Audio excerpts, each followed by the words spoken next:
Pinag-aaralan ng Department of Health na tanggalin sa coverage ng zero balance billing ang mga masasangkot sa disgrasya dahil lumabag sa batas trapiko. Ang reaksyon dyan ng mga motorista sa pagtutok, Von Aquino. Nitong Hulyo sa datos ng DOH, mahigit 5,000 ang mga naitalang disgrasya sa kalsada. Lagpas 3,000 sa mga yan, mga rider ang sangkot, kabilang ang 38 nasawi. Halos lahat ng mga sangkot na rider walang helmet at mahigit 200 ang nakainom. Noong 2023 naman daw, di bababa sa 13,000 na disgrasya sa daan ang nasawi o 35 tao kada araw.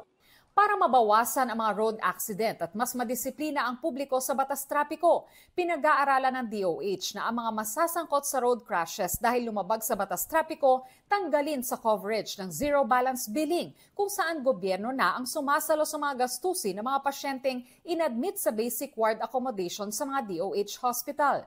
Paglilinaw ng DOH. Walang Pilipino ang hindi gagamutin. Ang usapin ho dito ay ang bayaran. Ang usapin dito ay ang pananagutan pagdating sa ating behavior. Ang panukalang ito inihalin tulad ng DOH sa moral hazard sa health insurance at mga HMO o Health Maintenance Organization. May mga ganyang sinasabi nating stipulation sa kontrata na kapag ikaw ay pasaway sa batas, either ikaw ay hindi covered dun sa serbisyo na sana'y naiwasan mo or kahit covered ka, yung premium mo, yung binabayad mo, tumataas. Para sa DOH, mas marami raw ang matutulungan ng zero balance billing kung exempted ang mga pasaway sa batas trapiko, lalo 26.4 billion pesos na ang nailaan para rito. 26.4 billion pesos, ano kaya yung mga sakit or yung mga kondisyon na kumain nung gano'n na kalaki? Kung mababawasan natin ang kumakain dahil sa hindi nag-seatbelt, hindi nag-helmet, uminom o kaya nagte-text habang nagmamaneho, mas magagamit natin yung pondo. Pero ayon sa Automobile Association of the Philippines, hindi ito makakabawas sa mga lumalabag sa batas trapiko. Tingin nila mas mababawasan ang mga lumalabag sa batas trapiko kung tataasan ang multa sa mga paglabag. Halimbawa, ang pagka no parking 10,000. So tingin mo, naman.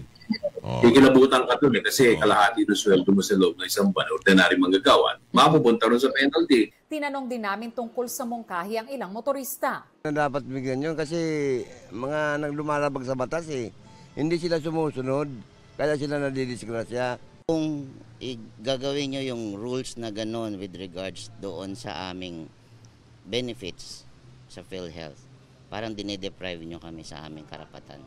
Para sa GMA Integrated News, Von Aquino, nakatutok, 24 oras.